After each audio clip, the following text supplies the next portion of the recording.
I don't know what your history was with meds, and I didn't want to put it out in Front Street, but you put it out in Front Street. Well. And you know what, man? There's a lot of people who listen to this show that are on meds. And maybe you inspire them to maybe go, you know what? I'm going to give my old self a chance. I'm going to try to live my life. I'm going to try to get a good control, good, what do you call that around you? A good support system. Showing your face. Fucking important. The support system around you is the most important thing. I took Kate Quigley to the New York Comedy Festival. Mm-hmm. And Wednesday night, I had all my friends meet at a Chinese restaurant, and we all ate. And little by little, she kept seeing my friends, and she goes, I understand you now a lot more. You've kept in touch with these people for 40 fucking years, and they support you. And, instead of me going out and buying a BMW and getting an assistant, I call one of them every day, and I hear them telling me how they have to call me back because they're delivering a package for Federal Express. And they tell me how they have to drive home at 8 but go back to work at 10 because a ship is coming in and they got to count stuff. So when I talk to them every day, it keeps me grounded. It says to me, fuck, they're 55, and I have a friend who delivers, he's 56. He's my brother, and he delivers fucking packages all day for Federal Express. I would give up. If you think I could deliver packages for Federal Express today, you better fucking shoot yourself if I had to climb upstairs all day and drop off boxes. That's not going to happen. I would quit in the middle of the day. Depends on what city. Any city. I think I don't have it in me to deliver packages all day right now. There is no fucking way. Even if I was 50 pounds lighter, 100 pounds lighter, there is no way at 55 that I could be walking up and down stairs. And I know there's plenty of men that are doing it. The Amazon guys, I'm sure. But when I speak to these guys that I grew up with, what my one friend says, he reps on the weekends to make an extra $200 a week for his family. So during baseball season, he goes up on stage. He fucking goes to a little league field at 8 in the morning, and he's there to 6 at night on Saturdays and Sundays. After he delivers Federal Express all fucking week. Oh, the same guy. Same guy to make $175 for the day, so his family could have an extra $1,400 a month. And I'm like bitching about having a gig for $400. Like, you know what I'm saying? Right. So when I talk to them, it keeps my life in perspective. It keeps me in check. I don't want to be surrounded with people who look at life for like a value. I want it always, so that's who keeps me grounded. That's my support group. Those little fucking friends I call in the morning, and just how I break your balls, I break their balls. I know when they're busy. I know when they're busiest. And I call them, then I call them again. You know what I'm saying? And these are friends back east or all over? All over. Just saying hello. Saying hello. Because it keeps you fucking grounded. I talked to Bob Lalingus today. Oh, nice. A listener from the podcast, Tomorrow I got to call Bobby Sharon. Every day is somebody, and these people keep you humble. Is it also just socializing, keeping those? I love my friends in Jersey. Yeah.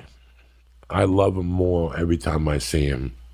I see them for 10 minutes, and it means the world to them, and it means the world to me. Mm-hmm. When I'm home, I go to breakfast at this one. I go to see my mother's cemetery with that one. This one takes me to get Cuban food. This one takes me to Rudy's.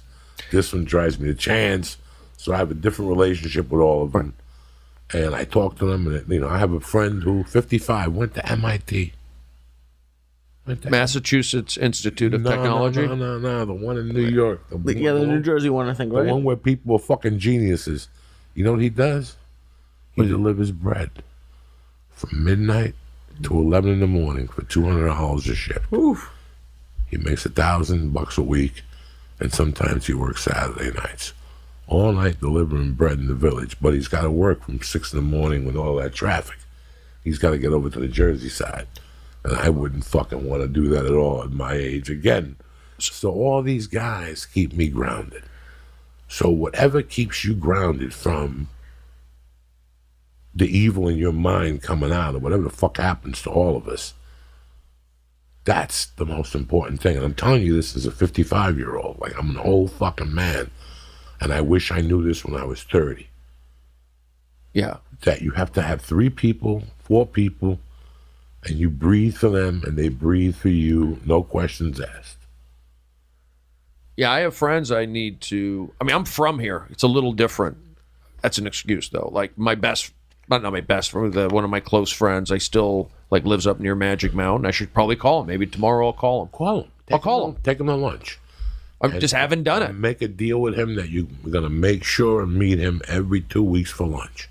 I need to. At the same diner, to eat the same bowl of soup, whether it's a Jewish What if I have an restaurant. audition? Who gives a fuck? That's the problem. That's the problem. That we forget who we are because we have the audition. I had a commitment with you. Every Sunday at 11 o'clock. You have to make that commitment. Tomorrow, you know what pisses me off tomorrow? That today was my heavy day. So today I lifted it and I went to kickboxing. Tomorrow, I don't know how I'm going to wake up, how my back is going to feel. If I miss jiu-jitsu, I feel guilty because I had a date with jiu-jitsu. When I get a fucking call for an audition on a Tuesday at 1, I get pissed because I got to miss jiu-jitsu. Right. When I get a call for a fucking meeting to meet somebody at 2 o'clock in Hollywood, that means I can't go to jiu-jitsu or I can only do the conditioning, and I get fucking pissed. You know, I don't want nothing to interfere with whatever keeps me grounded. And I wish that I had known this when I first moved to LA. And I did have a grounding. I had people like Ralphie May and yourself and Josh Wolf and whatever. But nobody protected me from myself, which nobody could ever do. Nobody could protect you from being you. It takes you to protect yourself. I know, right? How hard is that? It's hard. It's hard. You know, that's why you need, having family, having a wife or a husband or a dog or something, or you have to build. If you don't have that, you got to build up your support system. It just takes effort.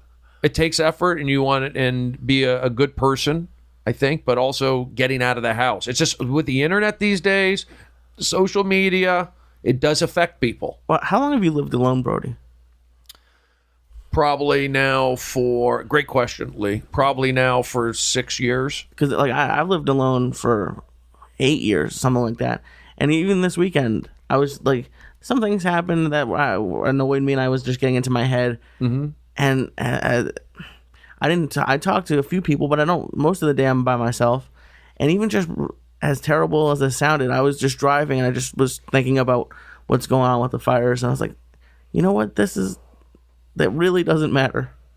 Like what I'm going through is, in the grand scheme of things, I'm making it worse in my head. So I think it's hard sometimes as a person who lives alone to get out of their head. Well, yeah, I mean that's why I go for walks, actually getting out, and then I do that Periscope. I do talk. I mean, I'm not hearing their voices, but I am doing these check-ins. I am connecting with my community. There is something true to having your audience, your fans. They do mean something. So I do lean on them sometimes more than others. So, having a roommate. I had a roommate back my last apartment, and he was a really good roommate. They're hard to come by, but I think yes, being social, and when you are living alone, and it could be, you got to make it happen. But if you like I said, you called me today, Joey. I didn't know. This was not something that was booked. It was energy. I feel like you got to be in it to win it. That's half the battle. So. And not feeling sorry for yourself, but I think having a roommate, you think that would be better? No, because trust me, I haven't had a roommate since college, and that's... Oh, really? Yeah, but I have sacrificed financially for it. I could have saved a lot of money by getting a roommate, or even if I was spending the same amount of money getting a bigger place, but I lived with someone for a year, and even he would say when I did it that it's I'm a very much introverted person. Yeah. And it takes a special I can't live with that many people. Okay. I like my space. I like to go somewhere and have no one to unplug. Something that's been kind of a struggle for me that I have to work on is hanging out after comedy sets. I don't feel comfortable really. Hanging out after. Yeah. After the show. Yeah. So you have to, and then what? Talking to the other comedians, talking to the fans. Well, it's, audience members. The people who come, it's a little bit different. It's quicker conversations. I can ask them about, I can talk and be like, hey, what do you do? And this and that. But, and I have some friends that I do open mics with now. Right. But I don't, unless it's a few people, like 2 or 3 people, I could hang around for an hour. If it's 7 or 8 people, I'll hang around for like 20 minutes. So you just want to get out of there? Yeah. I just want to go home. And you feel like that's not good? Yeah, I think I need to be a little bit more social. I mean, I'm more social already, but I think it would be beneficial if I was, hanging out and getting to know people on like a more personal basis. I mean, that's why the Comedy Store is so popular. Yeah. You can hang out. You hang out there, right? You come by there? A little bit, yeah. And I just have to force myself to stay and do. I've done it like twice in the past week, but one of the times I had a show, so I didn't really count it as just hanging out. But you set up, you go like on a whatever night once or. I have to start doing that more. I've been avoiding it. Yeah, because everybody's hanging out there. They're all similar, same likes, and you're at the Comedy Store, right? And then you're gonna meet other comedians. You're gonna meet fans. You're gonna be around people. All that stuff. I mean, that's why I go. I go. I know I have a place. I do the same thing. Yeah. I do the same thing. I force myself to go to the store, but let's back this conversation up because these are some interesting fucking things that are happening here. Okay. Just now. Lee and I, when we first started doing the podcast, we started in my apartment. I had an extra bedroom. And then, and this is not, I'm not hating on Lee, people. Lee knows what I'm about to tell you, people. And then Lee got an apartment, and it was a 2-bedroom. And we do the podcast out of his apartment. Mm-hmm. And I love Lee. Lee has come over my home. Lee knows my family. Lee could come to my home whenever he wants. He knows that. Yeah. I know from doing the podcast that year in Lee's apartment and how he acted that I have never been back to one of Lee's apartments. Not because he's a bad person. He's always hosted me. He always had Diet Cokes for me. His apartment was clean. Nothing. Okay. I just know Lee. I know from me being who I am that Lee, there's people who want you at their house.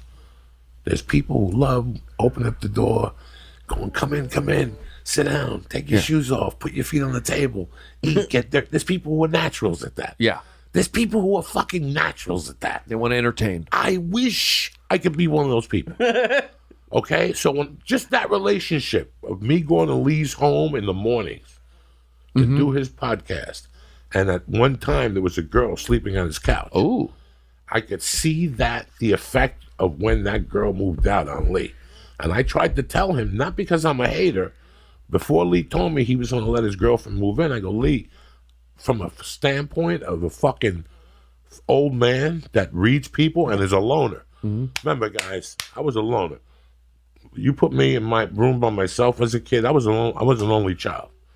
As long as I got a fucking record player and a TV, but something happened to me in 1987. In 1986, something interesting happened to me.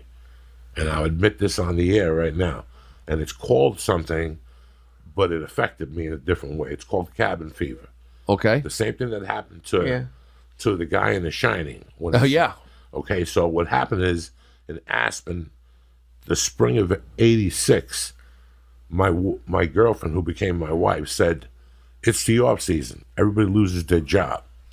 So instead of sitting, all the restaurants close. Right. Wow. Everything closes. I mean, it goes from being heavy duty, fucking people jumping off cliffs with bikinis on, to April 15th. Nothing. Like nothing. Like from traffic to 6 cars. And the only thing that stays open is a supermarket. At least this is how it was in '86. All that would stay openly was a supermarket for limited hours. Because all there was left was the residents of that town. People who worked at the ski. So instead of there being 9 bars now, there was a hotel with 1 bar open. And that's the way it was till mid-June. Then the bicycle races came and the hot air balloons came. And then it became people come back up. Yeah. But there's a 6-week span, Lee, that I had to work 3 hours a day some days just to open up the video store and I could look at you guys in the face and tell you that there were days I wouldn't even open the door. The dog, this is no drugs. This is me smoking pop, popping video after video in the movies. Video after video. Just watching movies. Yeah, pissing and shitting in between, eating something in between, making a shake. Yeah. I did that. You could do that back then. I did that for 6 weeks. Well, it's like a film festival. And it had been really weird because before that, I lived in New York and I had a hustle. And I was out of the house every day by 8 o'clock, stealing, selling drugs, stealing fucking tampons and selling them on the New York side to bodegas up in Washington Heights. I was just a fucking, and those 6 weeks affected me. I started to twist a little bit. I started to get bad thoughts, not suicidal. Of coming back and murdering my stepdad and just bullshit, dumb stuff. So from those 6 weeks, I learned one thing for my personal mental health. It was always good for me. Get up, cup of coffee, go to your balcony, hit your joint twice. Yep. Get your head together. Yep. Write out a plan for your day, what you want to accomplish for the day, like in written form in a paragraph. Today I feel great. I got 8 hours of sleep, blah, blah, blah, blah, blah. And take a shower and get out of the house, even if you have nowhere to go. And make your bed, actually. It's so healthy for you. But if you look at the questionnaire for depression, it starts with that being alone and not getting your hand forced. Mm-hmm. I'm not crying, but you're getting your hand forced to do something. A lot of people don't like their hand forced. When you say hand forced, if you get a roommate, you can't do what you usually do, act like a fucking gavone and just sit on the couch all day and watch videos. Okay. Now you have a roommate. Lee made a point that he's been living alone, but if he had a roommate, maybe he'd get out of the house more. I believe in getting out of the fucking house. I think the sun has amazing powers. I think the air has amazing power. There's some days I'm feeling ho-hum, and I know exactly what it is. I haven't jumped in the shower. It's proven walking is beneficial for you, for your brain, for your body, for everything. Things. So there's no the only thing somebody would say about walking, you should be doing more. You should be then turn it into a hike. The bottom line is walking helps anybody. If it's helping you, and especially as a performer, just mentally, I go out and I walk, and a lot of the creative ideas come from when people walk. I do my periscopes when I'm walking. I check in with people, and then luckily we're here in Southern California, we have that sunlight. So I do, at least I'm doing that. I always say, I'm not a couch potato. I'm checking in. Even if I'm doing another periscope and I'm playing drums, I'm sitting on a Swiss ball. I'm exercising. So I'm trying to at least, show people being active. And if I don't do a periscope or, I don't do an Instagram video, people are going to go, hey, Brody, what's up? So they it still doesn't beat having an actual physical person with you. It's a little bit of an AI thing when you have relationships with your audience members that you actually don't even hear their voices. So you do need that human interaction. And part of it is having guests on a podcast. I got to the point where I wasn't even booking guests on podcasts. It was just me and, the mic and the camera. And it's I need to be around people. So I've made the concerted effort, I think the last couple months or so, is be social, put the effort out, and get out of your head. Just so, and I see results. I got to at least try. I mean, listen, I like it. You have to be in your head to be self-conscious. But I don't want you to be this self-conscious that you destroy yourself. From 79 to 85, walking was my psychiatrist. Walking with and without an iPad on, whatever. What did you call those? A Walkman. Walkman. Discman, Walkman. I walked miles, and that was my psychiatry. Mm-hmm. I would just walk. Get your steps in. Walk. I didn't do it for health reasons. It was the psychiatry I had. I had to break down what had just happened in my life and how I was going to make my future better. Mm-hmm. and it would be smoking a joint and walking from Cliffside Park to fucking Englewood and back. 6 miles or something of retardation, just wasting time. I was what's that called? Procrastinating? Yeah, that's what I But do. I was also breaking it down, what had just happened, and I was breaking down my next attack. And I finally had the balls, and it took me, and I launched in 85. That was my attack, but that was a year of walking. So you were walking before you were doing stand-up? Stand-up wasn't even in my future. Okay, Prison was in my future at that time. gotcha. And I was a walker, walking away. Like if I lived here, I would walk towards fucking, Sunland every day, on a slant with an iPod. I would force myself to walk by myself. No cell phone in your pocket, no calls, and break down what had just happened in my life. The death of my mother, how I was going to survive. Was I going to go to vocational school? Was I going to go to college? Was I going to get my GED? How was I going to, it was just a constant walking was my psychiatrist. Today I got up this morning early. There was no school today. So me and my wife had to share duties. So I got up this morning, hung out with her early, watched television, and then at 9 I went to my Muay Thai little conditioning class. But I remember before I walked in, I got to the 8:45, I just stood there by my car for 4 minutes and I just soaked in the sun. Vitamin D. And naturally, I said to myself, just being outside is helping me. I always tell people that you could take private lessons or you could be in a class setting. And I'd much rather be in a class setting so I have relationships with different people in that class, because I'm the type of guy that I could get up at 8, go to Marie E.T., and sit there writing till 1, and then go home, go to your office, get on social media for an hour, return emails, and then talk to my wife, talk to my kid, and I could stay home. And I could do that for 3 or 4 nights in a row. And that sucks dick. That makes me go crazy. So the reason why I call in for spots at the Comedy Store is to force me to get off my ass and go down there, because you can't cancel. No. So you have to go down there. When I'm driving back from the Comedy Store, I feel so satisfied at the end of the day that I accomplished my mission for the day. Even if you have a bad set? Even if I have a bad set. It's not about a bad set for a guy like me. We're going in like fucking Marines, you understand me? Welcome to church, motherfucker.